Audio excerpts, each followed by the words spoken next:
Hey everyone, welcome to the Orange and Black Insider. I am Anthony Cosenza, and we have a pretty cool show coming up. We've got James Rapien of ESPN Cincinnati and the Bengals Locked On podcast. He's going to join us in about 5 to 10 minutes. So we'll be talking to him about Bengals training camp. We have another guest set as well. We're trying to work with him and get him on. His name's Mark Powell, and he recently wrote a really cool book, an ebook about the Bengals. So we're hoping to get him on as well shortly after we talk with James. But we're here. Training camp has started. We're now about a week in. There's been a lot of positives, some scary things that happened on Thursday. We'll get to more of that in just a little bit. Let's kick it off, though, Scott, with an article you posted on cincyjungle.com based on some research. And, you know, as you look around the league right now, there's a lot of injury scares. Not only, you know, the Bengals, knock on wood, have largely been able to avoid some of those, especially that we've seen, you know, in years past. But, you know, you look at Joe Flacco, there's some news about Ryan Tannehill and some other players around the league. And injuries are a part of football. And you came across some interesting research done by, I believe it was a set of doctors, or I'll let you explain, but really noting the CTE issue and head injury issue that's been plaguing the NFL. Why don't you tell us a little bit about that and some of the findings in that? Okay, and yeah, like you said, we should probably rename this the Black and Blue because of all yeah, not just the concussions, but also the issues we have with our technology. And I gotta say, you champed it, buddy. You were having some I'm sure it has to do with the weather or whatever out in Ohio, but because I know that can sometimes knock out some internet. But you champed it and you got on here. We're trying to work through some different things, but appreciate it. Go ahead though. Yeah, and there was and whenever you mention CTE or concussions, it always seems to get an audience, and there's several reasons for that. I mean, you look at some of the very prominent names who have come out with issues based on the CTE, such as Hall of Famer Junior Seau, who committed suicide, Joe Van Belcher of the Kansas City Chiefs, who ended up killing himself in front of the Chiefs coaches at the facility. And it's a very big name issue. There was even a movie on it with Will Smith portraying Dr. Bennett Omalu, who had done a paper, and at first the NFL kind of denied it and was kind of ignoring it. And now, so there's that, distrust with the NFL, because now they're kind of saying, oh, okay, maybe there is a connection between banging your head and your head having, long-term injuries. So anyway, there was a group of doctors, as you mentioned. They released a report recently in the American Journal of American, I forget the exact, the Journal of the AMA, American Medical Association. And anyway, the journal, basically the headline that everyone took from there was something like 99% of NFL players were found to have CTE, which is a pretty scary headline. It's definitely clickbait because, you see that, you're like, wow, this is a dangerous sport. You see people like, Patrick Willis and others who have stepped down early because of the scare. I think several players have this. I think Eugene Monroe might have recently retired, and a couple others after this report came out and the headlines came out. And one thing is very interesting that I just wanted to kind of cover when I did that article on Cincy Jungle, and just want to mention briefly, is that as damning as that headline is, it really doesn't accurately reflect what that report said. And it's just amazing how this report said one thing over here, and I don't know if it's to hype up a story or whatever it was, what everyone heard was something totally different. And what's interesting is that the report, the studies did find that I think it was like 114 of 115 players who were former NFL, or 110 out of 111 were found to have CTE when they were studied. The problem is it's not as conclusive. Like, there's nothing really they could conclude from that report. And several of the reasons are, in the study, they were looking at brains. CTE has to be determined after you're dead. They have to do an autopsy. Right. And the way they got the brains to do the study was in what they call these brain banks, where people have donated brains after people died. Generally, the only brains that are going to brain banks are people who are suspected of having CTE, who are, hey, this guy died, he committed suicide, he had some, mental degradation, things happened. We're going to donate this so you can study it. The guys who die who were healthy generally don't have their brains in there. So first off, the report is only looking at a set number of people.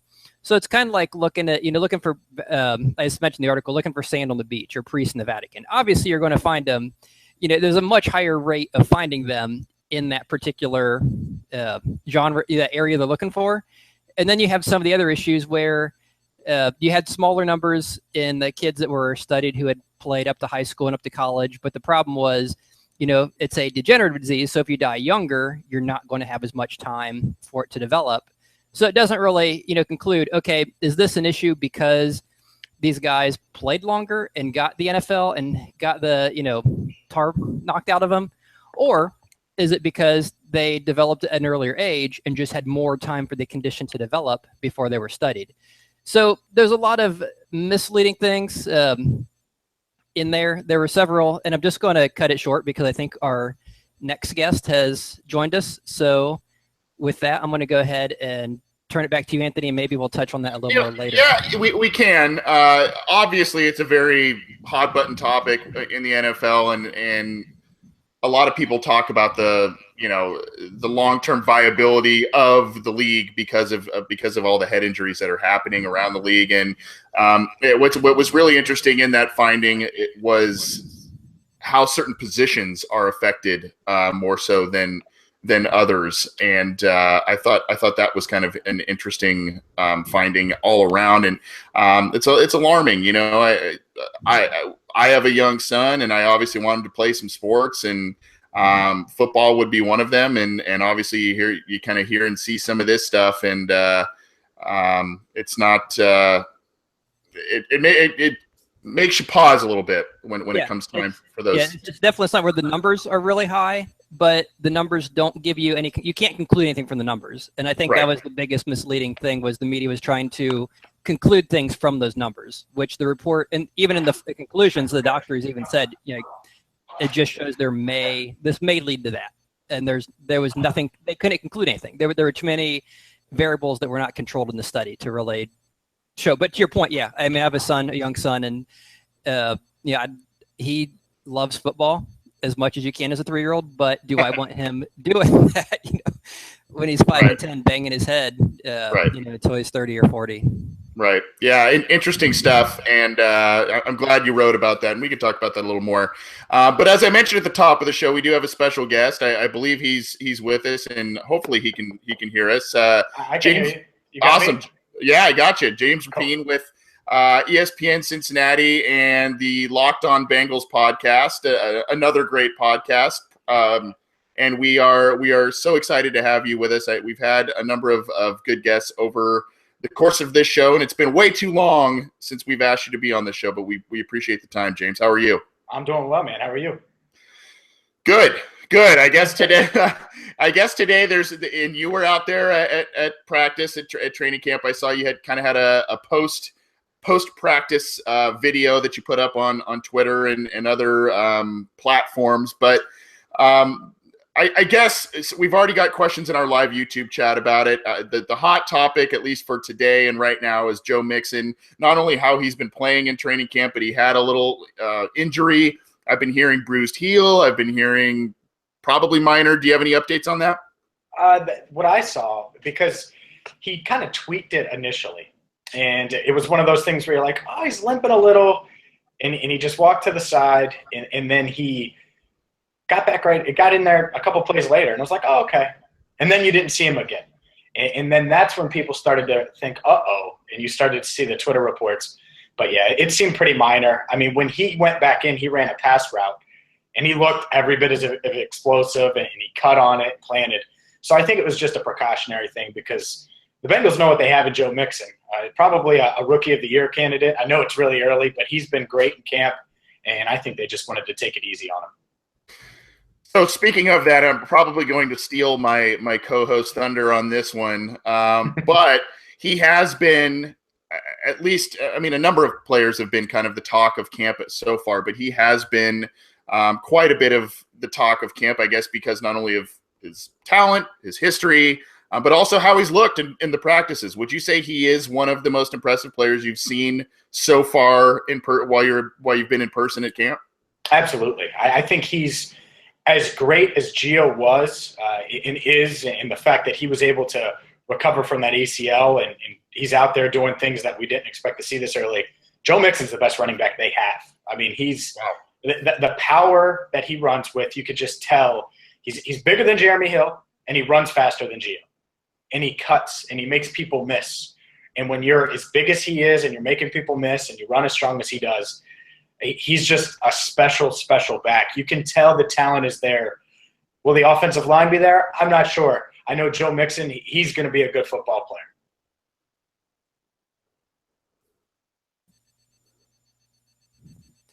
Okay, and James, the offensive line was something you mentioned. I think at least something me and Anthony have talked about in the past, that seems to be where the offense is probably going to succeed or fail. I mean, obviously the skilled players seem to be there. Dalton's still there. Eifert hopefully is healthy. I guess one of the big questions would be from what you've seen, the tackles. Is Ogbuehi, and does he look like he made, some level be able to replace Whitworth? And does Fisher look like he's going to be the right tackle? Because we've also heard about Andre Smith going out there, and there's even talk of Trey Hopkins starting.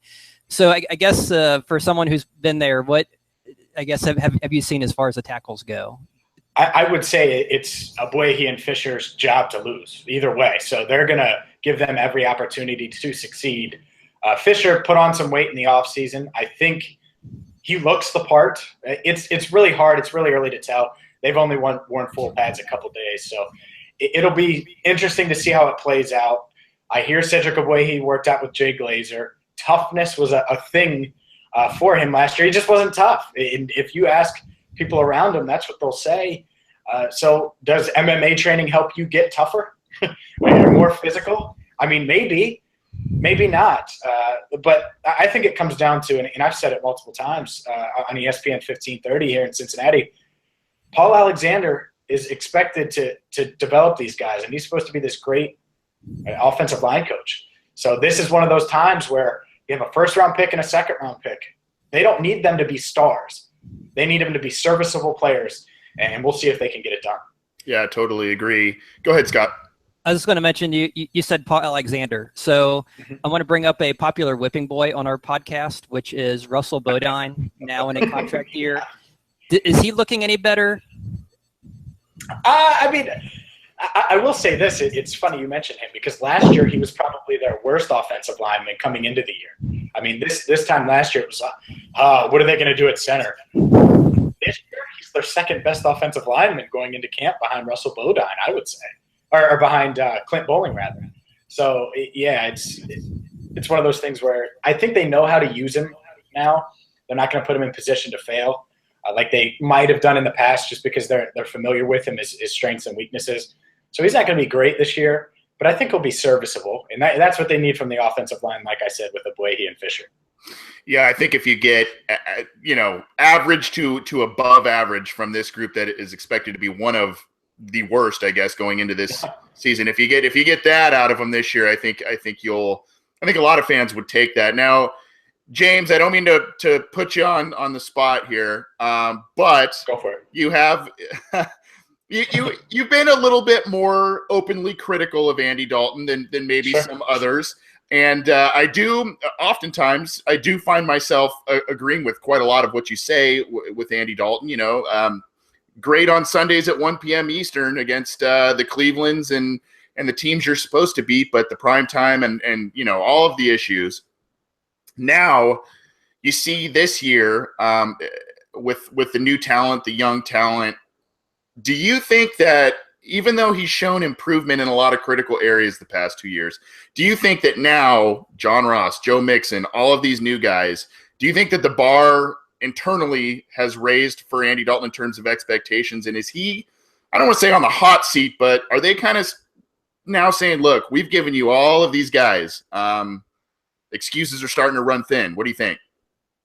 I think that they like Andy Dalton and they want Andy Dalton to be their quarterback. And unless there's some crazy prospect that they feel like is better, that they won't draft that guy. So Andy Dalton is going to be their quarterback, whether I like it or not. Now, I think he's a good quarterback. He's good off the field.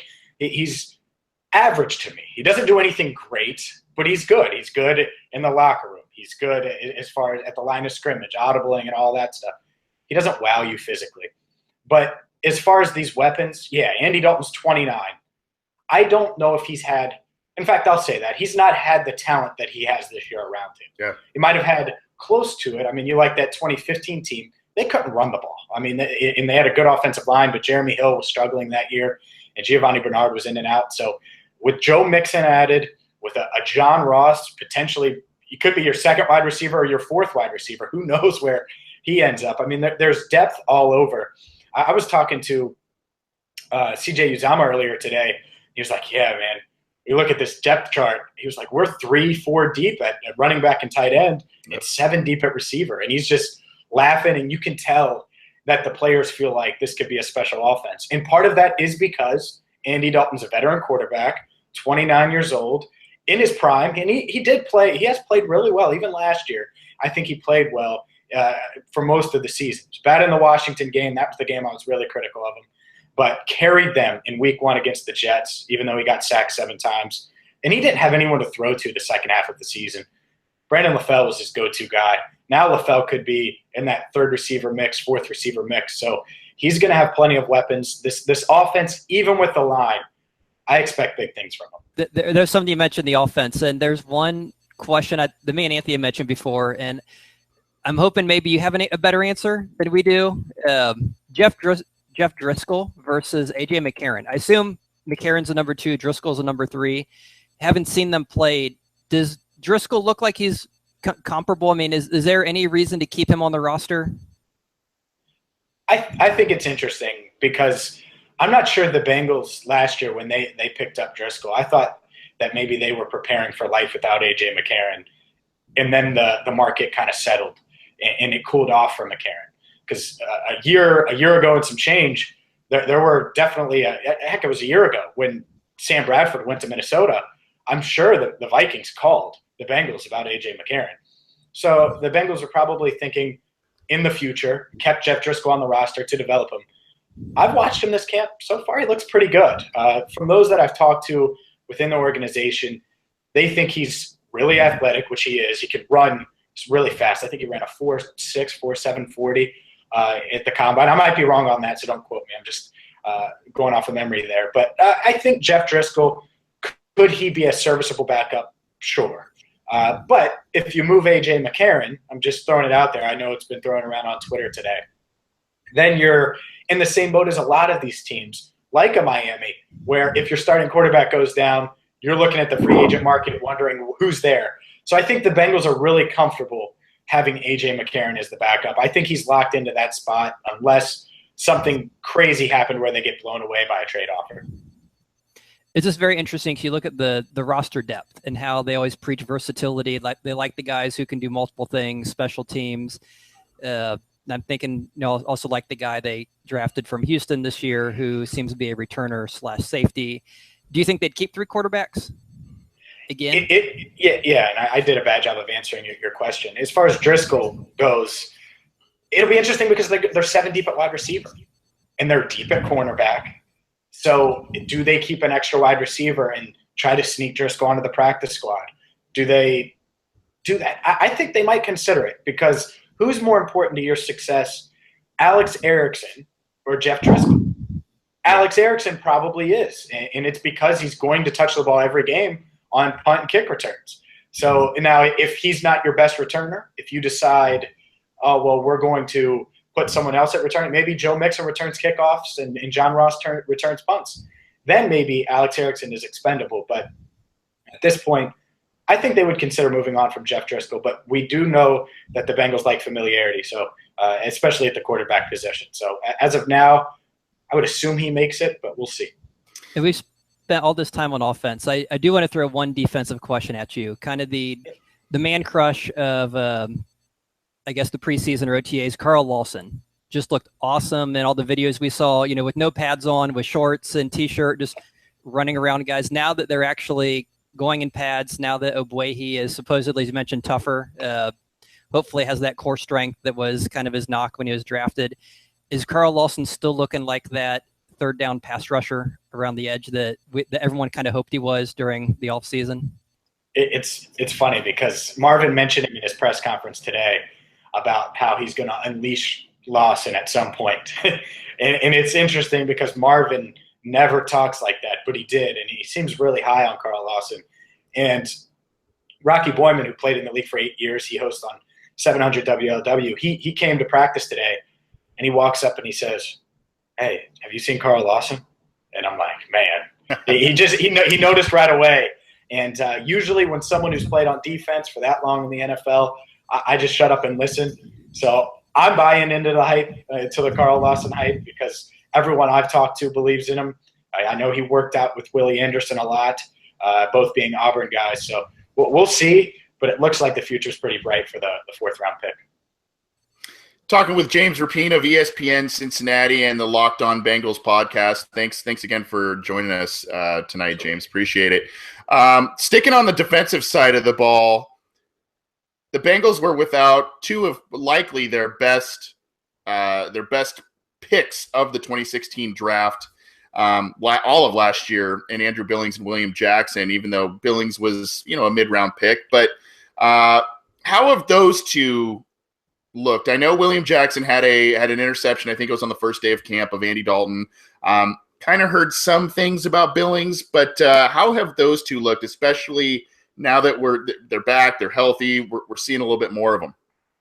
William Jackson III was probably the most excited person I had seen for a training camp because rookies are kind of leery and they're kind of trying to get through the playbook. He's not a rookie, and the veterans are usually like slugging through like, oh, here we go, another training camp. But William Jackson just wanted to play. So he was really excited, really confident. He's made some plays too. He had an interception on, I think it was the first day of camp, that he returned for a touchdown. He's gotten beat deep. I will say that speed has gotten him a couple times. Josh Malone got him a couple times. I think part of that, and I was talking to our friend Joe Goodberry, and he said part of it's probably just not being able to be physical at the line of scrimmage as much. And that makes sense for William Jackson, who's long arm, tall, strong.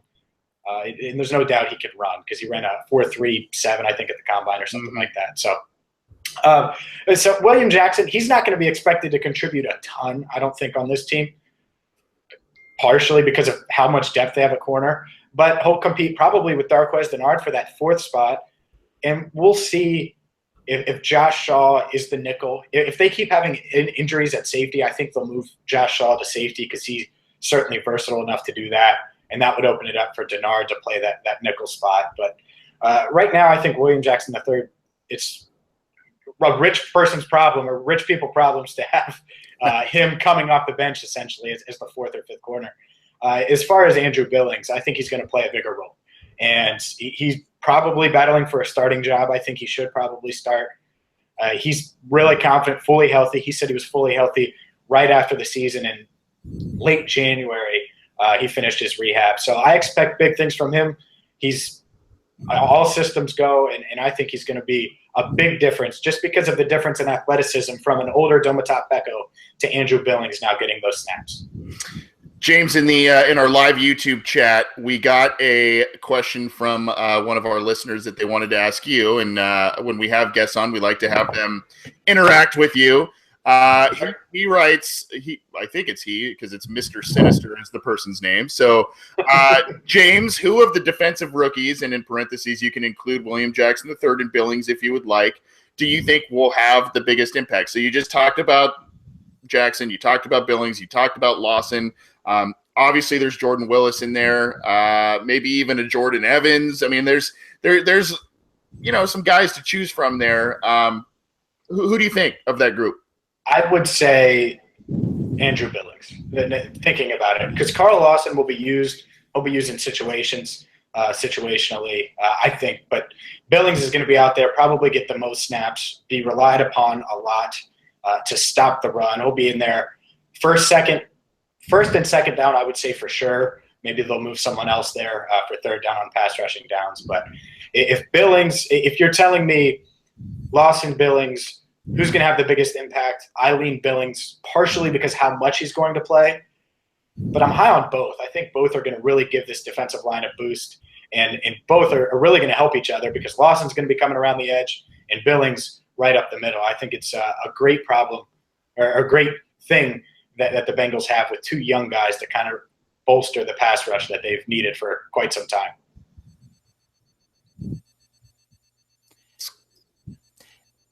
There's one thing I just wanted to kind of add in. It's very nice to finally have an Ohio majority on this podcast. Anthony's out in California. Our old second host we had was in California, so it's finally nice to have two Ohio guys. And I have heard you on 1530, so it's nice to kind of have a Cincinnati, Ohio dominant. Awesome. So that being said, I'm jealous of the weather, though, Anthony. I know. Well, it is what it is, And everything's been very positive, which obviously is good to hear, this time of the year when we're undefeated. So I don't want to put you on the spot, but I've argued on this podcast before. I think they're better all around than the team 2 years ago. They went 12-4 and it was 10-2 before Dalton. If you look at the depth at wide receiver, the defensive line, the improvements at linebacker, except for maybe offensive line, but running back, across the board, they seem to be a better unit. So what would you project for this 2017 team? I expect playoffs. I think that should be the bar. I think it should be the bar for Marvin. I think it should be the bar for Andy. Because here's the bottom line. Look at the AFC. How many competent – let's just say you're not high on Marvin. You just think he's an okay coach. How many okay coaches with franchise quarterbacks are there in the AFC? Not that many. I mean, Ryan Tannehill, everyone's talking about Ryan Tannehill. Andy Dalton's better than Ryan Tannehill. So I look at this team and all the weapons that are around Andy Dalton. And even with the offensive line issues, the defense was pretty good last year because Vontaze Burfict carried them. He's in shape, flying around. He looks better this year than he did last year. I think he's poised for a huge season. So this team should – I mean, let's just think about it. Geno Atkins, Vontaze Burfict, Andy Dalton, A.J. Green. There's a bunch of these guys in their prime. Carlos Dunlap, plus a mixture of young guys, a mixture of veterans that could also help. I think this team should win 10 games. I mean, they're better at kicker, which last year was an issue. So 10 games, maybe more, depending on John Ross's health, depending on the offensive line. If the offensive line bombs, because there's not a lot of depth past the guys that we're hoping are okay. So that's another question mark for the offensive line. But I think playoffs are a reasonable expectation for a team that has this many players in their prime and has as much talent as the Bengals do. I think we're all in agreement with you there. Obviously health is the key there. And if that's kind of what, even though they struggled throughout the first part of the season last year, obviously the injury bug and all kinds of stuff hit them at critical spots. So I think if they can avoid that, I don't see how that projection couldn't come true. James, before we get you out of here, where can they find where can Bengals fans follow you? Get your material, get your podcast. Obviously, we talked about that you're on ESPN Cincinnati, the radio station there. But how can fans get in touch with you? ESPN1530.com/James, 700WLW.com/James. I'm on the iHeartRadio app, all my podcasts, interviews. So during training camp, I'm going to be interviewing a bunch of Bengals. I already have. It'll all be up on the iHeartRadio app if you just search James Rapien. You mentioned the Locked On Bengals podcast. It's a daily podcast. That's on iHeartRadio, Audio Boom, iTunes. So plenty of ways to find me on Twitter at James Rapien. And I'm open to emails, tweets, anything like that. If you have questions, I try to answer them all. Awesome. Well, appreciate the time. I know you're a busy guy. We'd love to have you on again sometime soon if you're able. Absolutely. Anytime. This wasn't any problem at all. So you just let me know. All right. Appreciate it, man. We'll talk to you soon. Thanks, guys. Take care. That was James Rapien with ESPN Cincinnati Radio, the Locked On Bengals podcast, and a great guy. And I think, actually, if I think back, I think James dabbled with Cincy Jungle a while ago, early in his kind of sports writing, sports casting career. So it's been he's a great guy, a lot of good insight, and we were happy to have him on. And I think we are joined by our other guest of the evening, Mark Powell, who has written a really interesting ebook. Legends of the Jungle is the book. Mark, can you hear us? How are you? I can hear you loud and clear. Thank you so much for having me. Yeah, absolutely. Sorry about the issues early on, but I'm glad we got it worked out. And ain't technology great?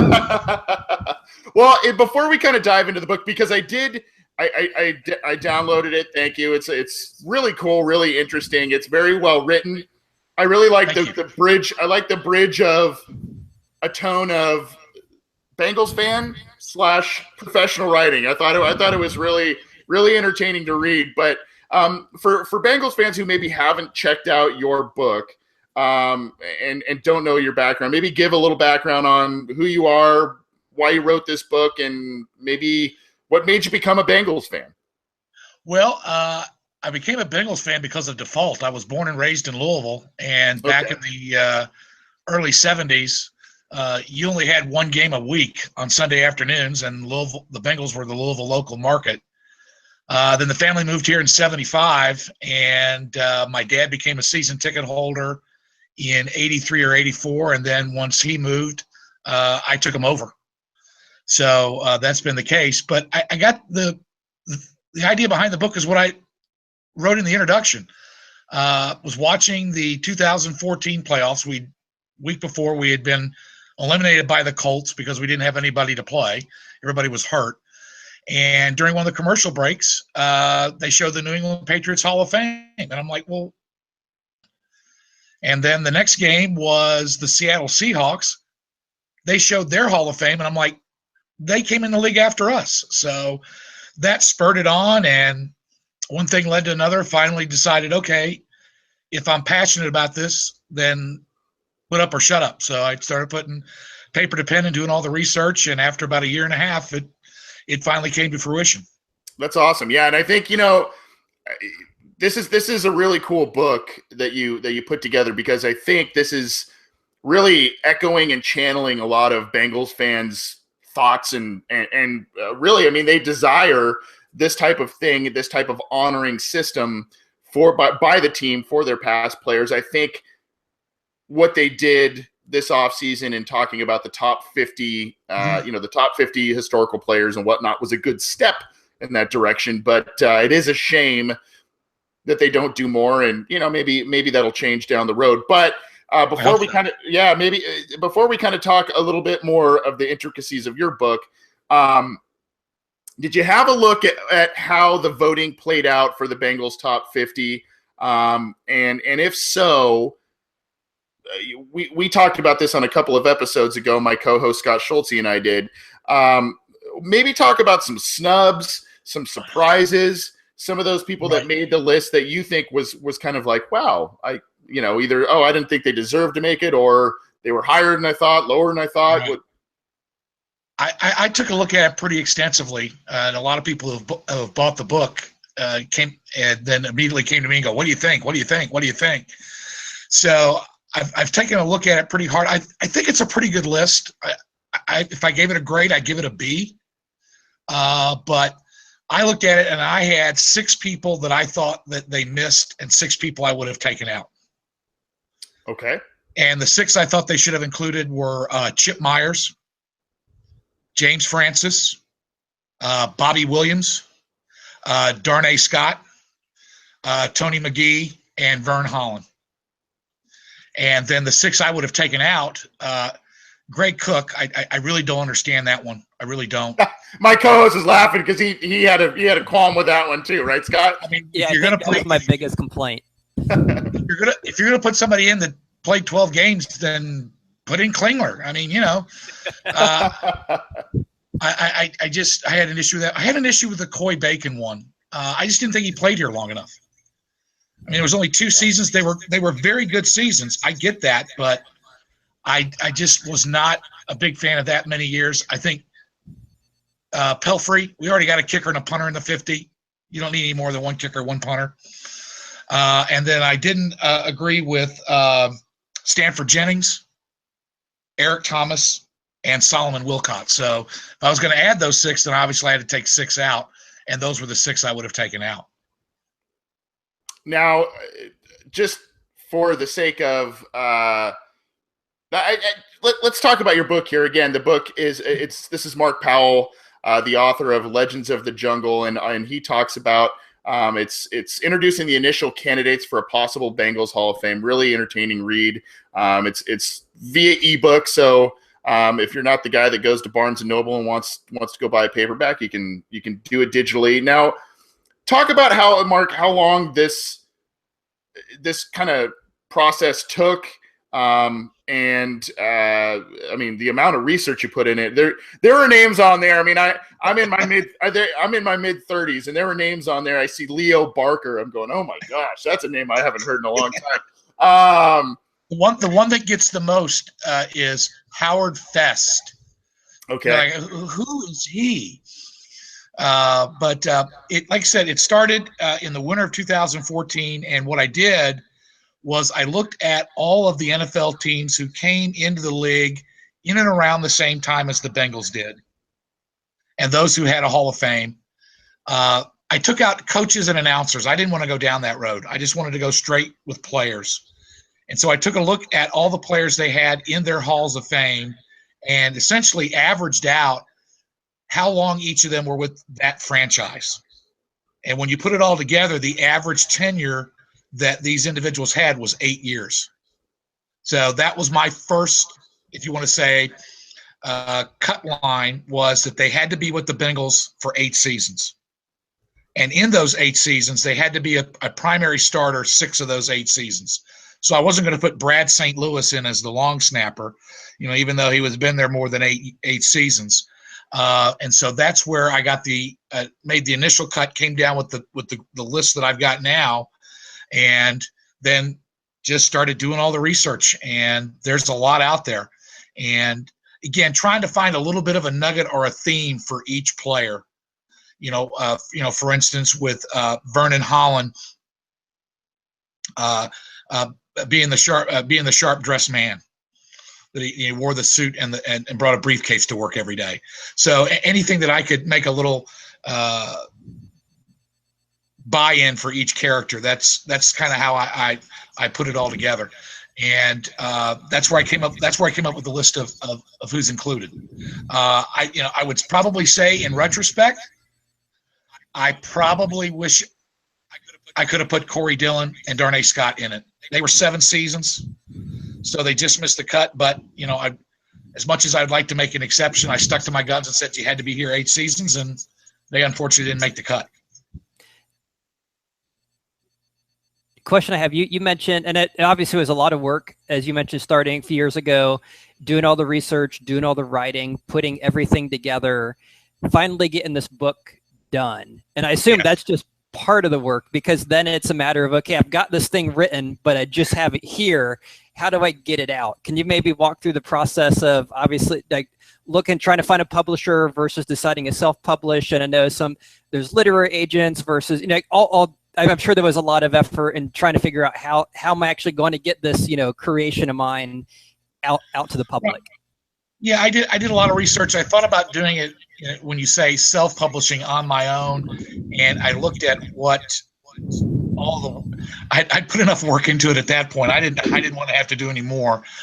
So I did a little bit more researching and phone calls, and found this company, iUniverse, that just so happened to be associated where my alma mater of Indiana University, and they put everything together, and they obviously look it over. They provide the editing, you get to design the book cover, the whole bit, and from that point on, they do some marketing, and then I obviously did some self-marketing myself. But from that standpoint, I've made business cards, it's pounding the pavement saying, hey, buy my book anytime you run into somebody. I always carry a stack of business cards with me, and if I see somebody in a Bengals hat or shirt, I give them the business cards and go, here, buy this book. This is where you can get it at. So I'll be honest with you, the writing part of it was maybe the easiest part.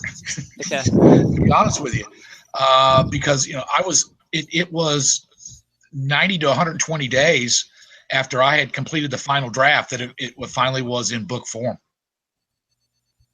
And since you have gone through all this trouble of making this book, and you have seen the first 50, and you mentioned a few of the changes you would make, the 6 guys you would add, the 6 you'd take out. Mm-hmm. There were a few pet peeves I guess I had on the list, and so I'm just kind of curious what your thought is. I may just be over the top, might be a bit crazy.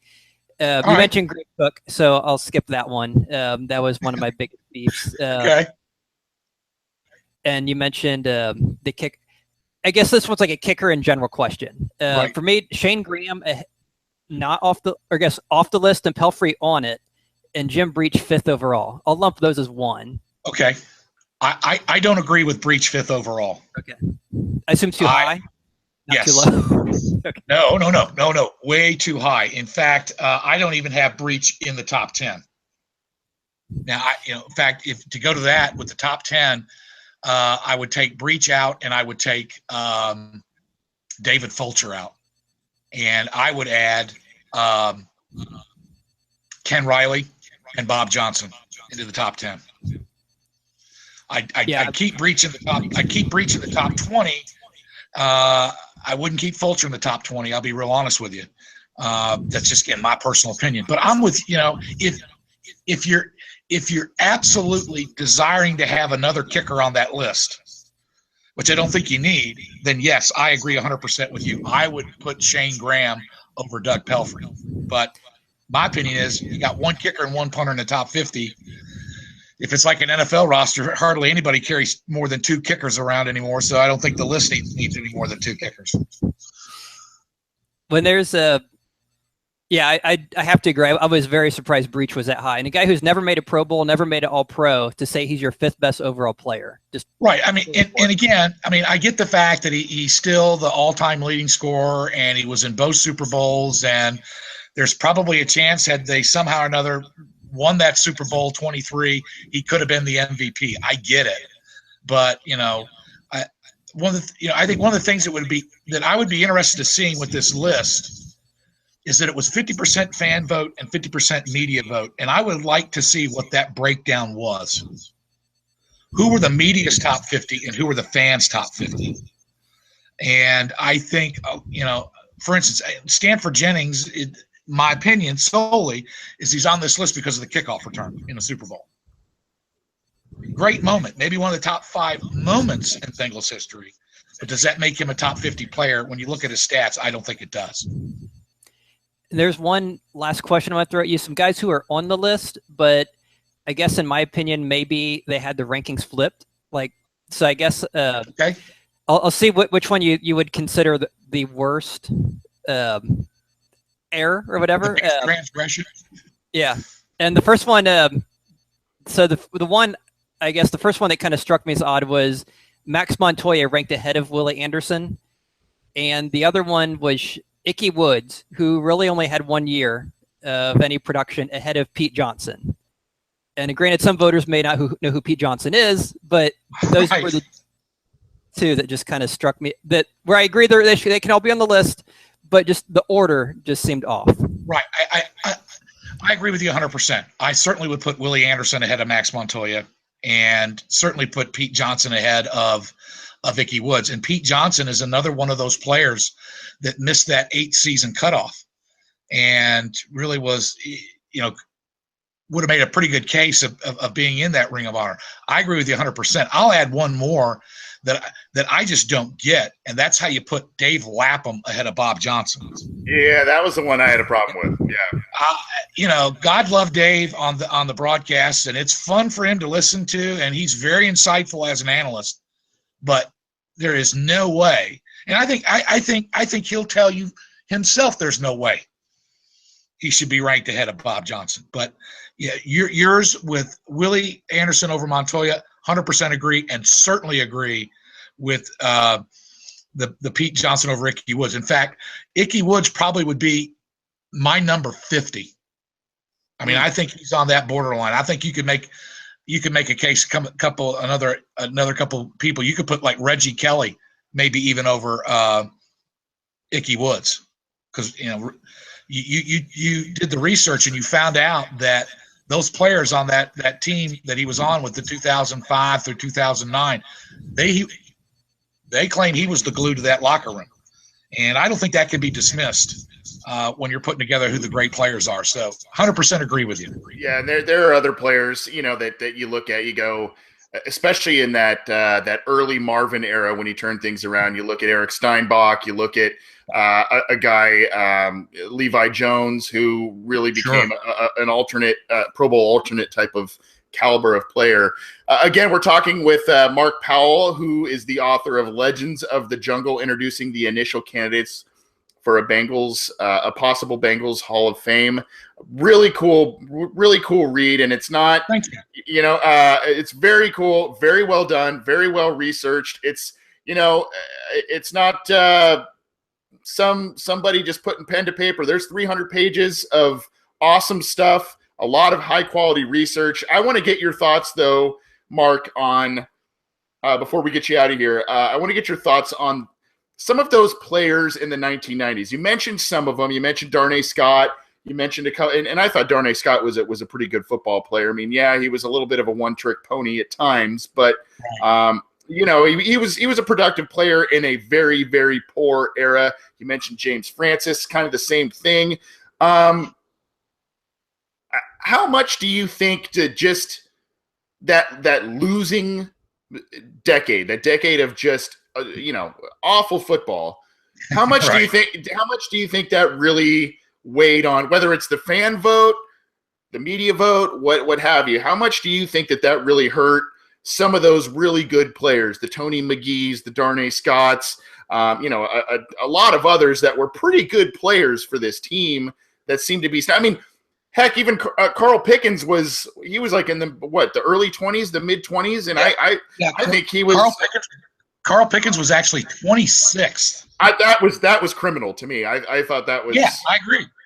Yeah. So I think your point is spot on. I think that there was, in my opinion, a real travesty done to the players that played during that era, and I think that they got graded, for lack of a better word, based upon the record the team had. With the exception of a couple years in the mid 90s when. With Blake and Pickens and Scott, where it was miserable football. There's just no other way of spinning it, and I think that really did damage. And I think certainly from the fans' perspective, that's why I kind of said earlier, I'd be curious to see what the media vote was, and did they have some of these guys from that era in their top 50? There were some really good football players. Just unfortunately, there were few of them and not enough good players during that time frame. We talked about Gray Cook. And if they want another quarterback, my goodness, why not Jeff Blake? Yeah. He wasn't here long, but he's certainly here longer than Greg Cook. Yeah. And but I agree with you 100%. I think they were done a disservice. That's my personal opinion. I agree. And when you do the research like I did, and again, I write in my book, you can't dismiss the fact they were horrible, because they were as a team, but you can't dismiss the contributions that several of these players made, like a James Francis, like a Tony McGee, and particularly like a Carl Pickens. And I think the other thing that hurts Pickens in that list from the fans is the fans didn't like him. Right. And I think that really hurt his voting value, if you will. Yeah, and I think the same could be said probably with Corey Dillon, both a victim of being in those late 90s, early 2000s teams that didn't win games, and then obviously he was kind of an outspoken guy against the team. Mark, this has been awesome. I'm glad we made this work. I am too. I split it out, but I got it done. Hey, like I said, and I'm not just blowing smoke here, and I wouldn't have had you on the show if I didn't enjoy and really respect what you put together with your work here. Now, how can fans who are listening to this show and whether they're live tonight or downloading the show later on, how can they get this book? Where is it available and all of that good stuff? Well, first of all, thank you so much for the kind words on the book. It's really appreciated. Absolutely. And if anybody's want everybody to buy it that's listening tonight, you can go to iuniverse.com. Go to their online bookstore. You can purchase it there, or you can go to barnesandnoble.com and even amazon.com. All three venues have it. They can follow me on Jungle Legends on Twitter. And if they're in the Cincinnati neighborhood and they tweet me and want their book signed, if they buy it, I'll be more than happy to drive to meet them wherever they want me to meet them, and I will sign their copy. Awesome. Well, that's it's good stuff, and appreciate you making time to come on. And for those of you listening, go check out his book. It's again, Legends of the Jungle by Mark Powell. Really cool stuff. And for those of you maybe on the younger end of the Bengals fan spectrum, you're going to learn a lot of cool stuff and hear a lot of names you may not be familiar with, but will be once you read this book. So thanks again, Mark. Appreciate you coming back on. Oh, thank you so much for having me. I really enjoyed it and really appreciate it. All right. Have a good one. All right. Do the same. All right. Scott, you've got all kinds of stuff going on there, buddy. You've got another guest, it looks like. Is it your little guy? Yeah, we are full of guests.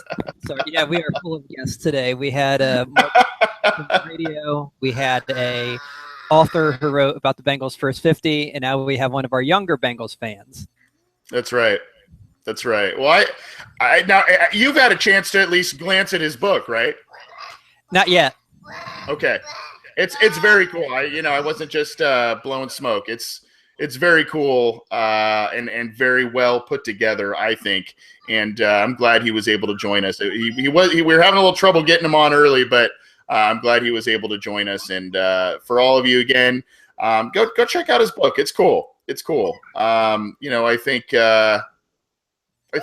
you'll enjoy it. You'll learn some things, and you'll find that it's well written for kind of a fan piece, if you will. And that's why we had him on. Before we get out of here, there's a couple little questions in the YouTube chat. We're kind of running short on time. Again, I wanted to thank James Rapien of ESPN Cincinnati and the Locked On Bengals podcast. So if you're tuning into this podcast, you should also listen to James' podcast. And also Mark Powell, again, the author of Legends of the Jungle, talking about a potential Bengals Hall of Fame with that. There was a quick question here, Scott, and correct me if I'm wrong. Royal Flush 513 says, when is the final day to cut the roster to 53? I think what has happened is now with some of the offseason rule changes, they now do final cuts all the way through the preseason. So I think it's right before, I think it's a week before the season. Is that correct? Yeah, it's usually sometime after the fourth preseason game. I think it used to be a day or two after that weekend. I don't know the exact date for this calendar year, but to your point, that is right. That I think now they actually have cut down the number of they kind of stagger it. I think it goes from 90 down to, I think it was 70 or something like that, and then they stagger it down to 53. And some teams will do that. Some teams will actually cut them piecemeal, kind of as they know, yeah, this guy. Some teams like the Bengals tend to have more of a tendency to just wait and then chop everyone at the end. And I think the more merciful thing, if there's such a way of cutting someone, is probably to do it piecemeal, because that way it gives the guys more time to latch on somewhere else. So I do like the fact that they did that. That if they realize, yeah, this guy just not going to make the team, it's great to give them a chance a little sooner. So I found the date. It's actually, it appears to be September 2nd. And this is on operations.nfl.com for those who are wondering. Prior to 4 p.m. New York time, clubs must reduce rosters to a maximum of 53 players on the inactive list. And then that's also when they need to start designating people on the, PP or IR, all that kind of stuff as well. It looks like,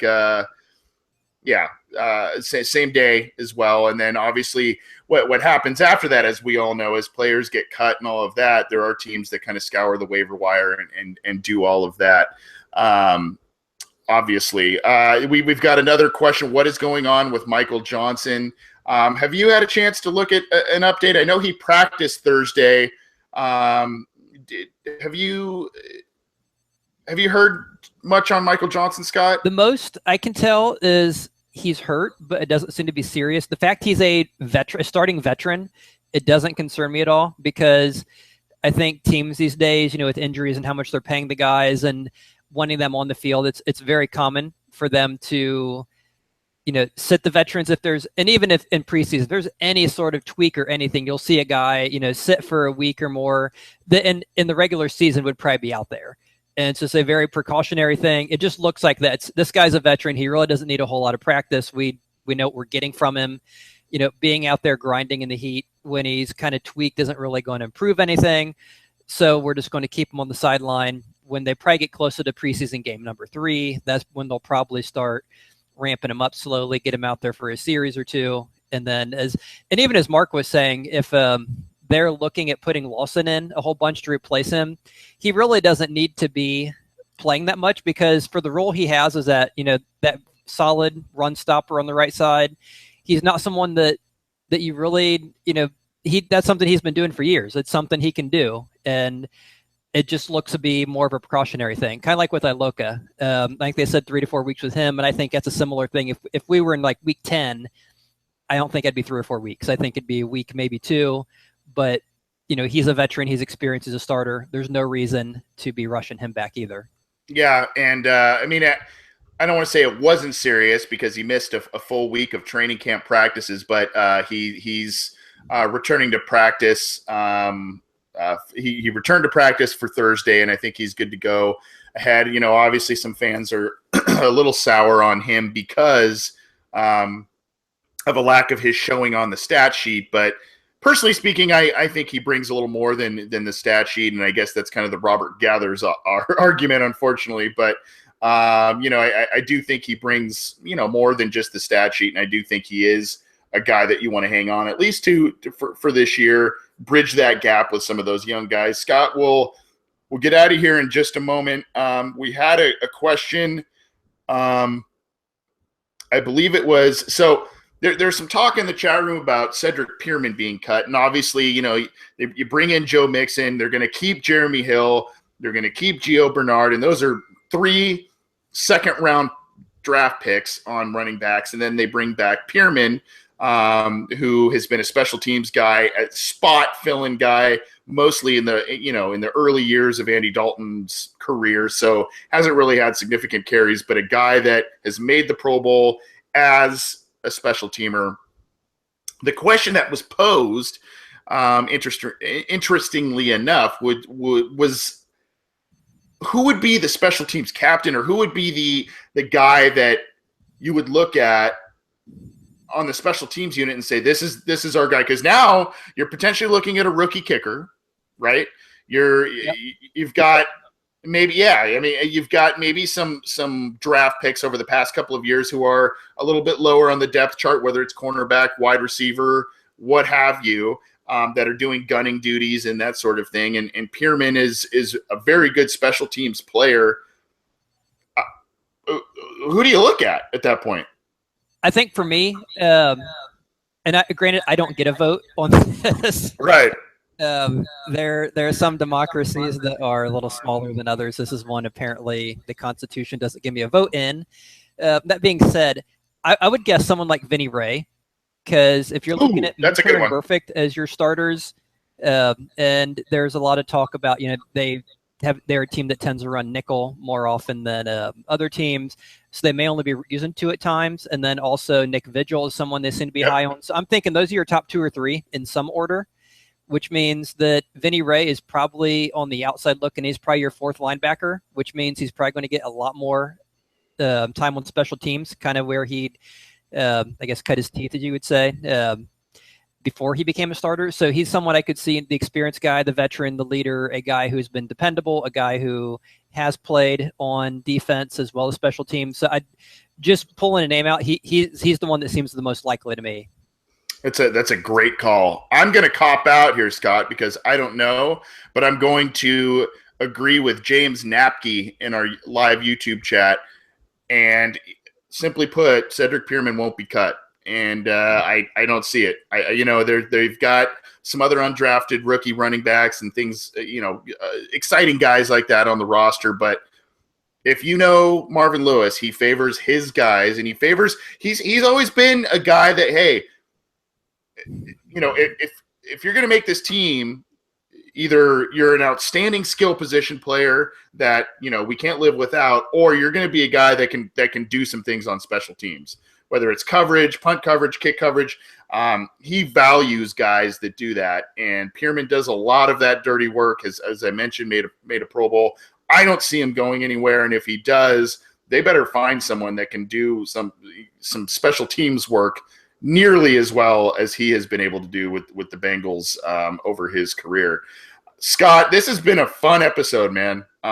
Maybe it's been especially fun because the workload was a little bit off of us. It was on other people to answer questions and provide the insight. But like I say, for those that are just tuning in live or missed the early portions, we had James Rapien of ESPN Cincinnati on the program and the Locked On Bengals podcast. We had Mark Powell, author of Legends of the Jungle, a really cool book about talking about who should be in a potential Bengals Hall of Fame.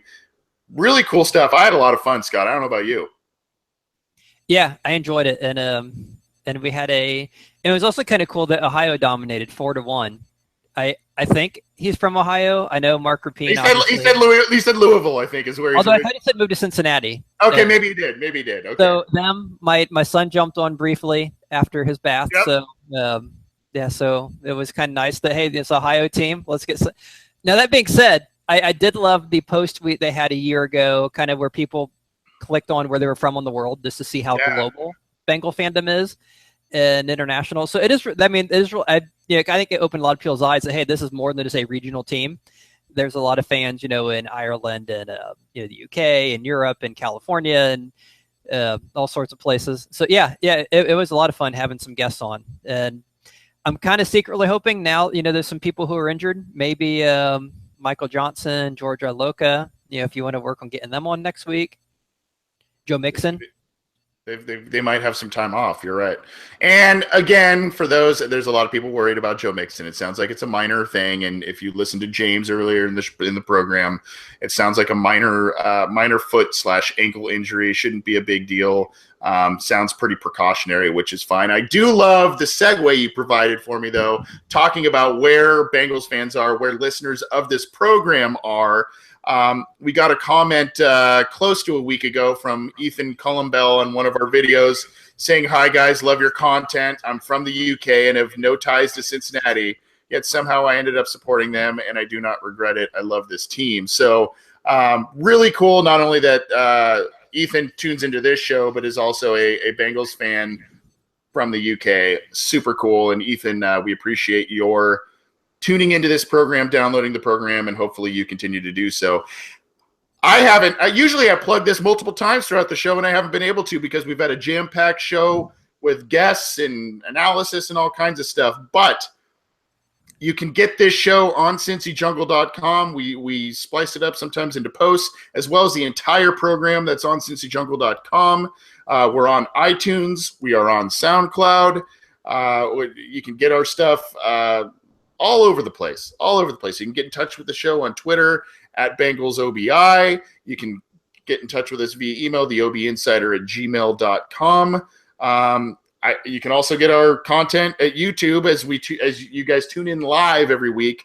And if you are able to tune in live, we usually record Wednesdays. Unfortunately, schedules kind of changed. So this is a weekly show. So we kind of mixed it up this week. And unfortunately, we've kind of backed up against the Hall of Fame game. But for those of you tuning in live and watching this program live, tuning in live while that game is going on, we greatly appreciate it. Again, download our content if you can. We appreciate the support. Scott, I think you have something else you wanted to mention. Was it a question in the YouTube chat? Yeah, there was more question. I just wanted to throw an answer out. I'll be very, very fast. Vape Guy asked how crucial Eifert will be this year. I think he's going to be super crucial, partially because if Oboye and Fisher can't block, we have to have a tight end in there who can actually help block, kind of like Gresham did his first season. And he is still our red zone guy. We saw what happened last year when he was out. As awesome as Green is, they don't use him enough in the red zone. John Ross is more of a deep guy than a red zone guy. You look at the roster, we have some guys who can catch down there, but no one like him. The way he gets separation from safeties, the way he works in the red zone. You look at all those touchdowns Dalton had 2 years ago, and a ton of them were to Tyler Eifert, and a ton of them were within the red zone. And once they get down there, I don't want to, once they get into the 20, I don't want to see Jake Elliott attempting field goals. I want to see touchdowns, and I think he's going to be very crucial for them to continue doing that. Yeah, and someone else in the YouTube chat earlier talked to, I think it was when James was on the show, someone else was pointing out the fact that the Bengals need to be better on third down, need to be better on red zone opportunities, which they were deplorable at. So, I mean, it was a total collapse. The Bengals on offense in the red zone couldn't necessarily punch it into the end zone, and then all of a sudden you have Mike Nugent come out there, and he doesn't always make all the kicks. So then all of a sudden, what seems like a golden opportunity to catch back up, take a lead, whatever the case may be, it slips through your fingers because you can't punch it into the end zone, and then your field goal kicker can't convert. So hopefully the Bengals have made the right moves to remedy that situation. And Vape Guy is a gentleman, John, who I've known for a while through Cincy Jungle and other shows and whatnot. So it's good to hear from him. And I'm glad he kind of pulled back the mask and revealed his identity from Vape Guy. But at any rate, thanks for tuning in, everybody. Scott, do you have any additional thoughts before we cut out here? No, just I thought it was a good show. I'm glad everyone listened, and hopefully we'll have another great one next week. And we're getting closer to preseason, so we'll have something on the field to talk about, which would be a nice change. Yeah, that's right. And it was good hearing from people that are smarter than I am this week. And I mean, I hear from you every week, Scott. So you're obviously smarter than I am. So. But I'm talking about other people as well that are more intelligent than I am. But hope you all enjoyed the program. Hope those of you who are downloading the program enjoy the interviews we had. Again, we're on SoundCloud, YouTube, iTunes, Cincy Jungle. You can get in touch with the program on Twitter and email. We want to hear back from you. Thanks so much for tuning in. We appreciate it. Thanks to James Rapien of ESPN Cincinnati and the Bengals Locked On podcast, as well as Mark Powell, the author of Legends of the Jungle. Great time talking to them, and we will see you next episode. Appreciate it. This has been the Orange and Black Insider. For Scott Schulte, I'm Anthony Cosenza. We'll talk to you soon.